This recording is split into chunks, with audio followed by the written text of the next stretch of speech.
Due giornate speciali, l'elezione alla segreteria dell'UDC e la lista in Veneto. Ma sicuramente sì, è un ritorno di valori e di principi che appartengono al nostro DNA, alla storia dell'Unione di Centro, ma soprattutto che sono ancora oggi i fattori principali della vita di ognuno di noi. Bisogna ritornare a una politica in mezzo e tra la gente, e questo è stato il messaggio serio che questa sera noi vogliamo portare avanti, anche costruendo la nostra lista all'interno del centrodestra, chiaramente, per le prossime regionali.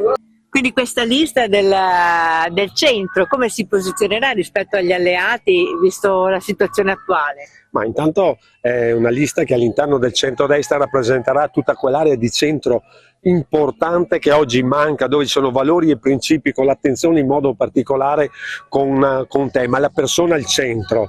Mettendo al centro la persona significa tutte le politiche che vanno dall'infanzia alla famiglia, ai giovani, agli anziani, alla non autosufficienza, ai disabili, al mondo del lavoro e anche al mondo di tutta l'impresa, cioè ricostruire la rete di relazioni che oggi per molti aspetti è saltata, la condivisione, la relazione.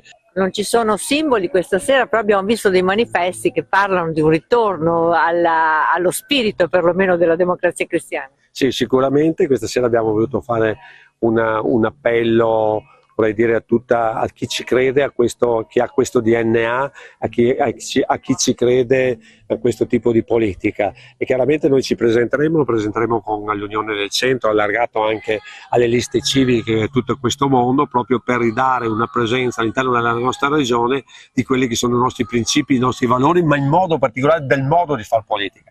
Quindi diciamo, come prevede la prossima corsa? Tutti insieme con la Lega e con la lista Zaia, come sarete? Ma sicuramente la prossima corsa ci sarà un centrodestra unito, dove ci sarà Fratelli d'Italia, la Lega, Forza Italia, ci saremo noi, ci saranno altre liste civiche. Non so se ci sarà la lista Zaia, secondo me non ci sarà, però questa, ma non perché io non voglio eccetera, ma la sensazione è che la politica su questo non ci sia, però potrebbe esserci invece il simbolo, il nome di Zaia all'interno della lista Lega.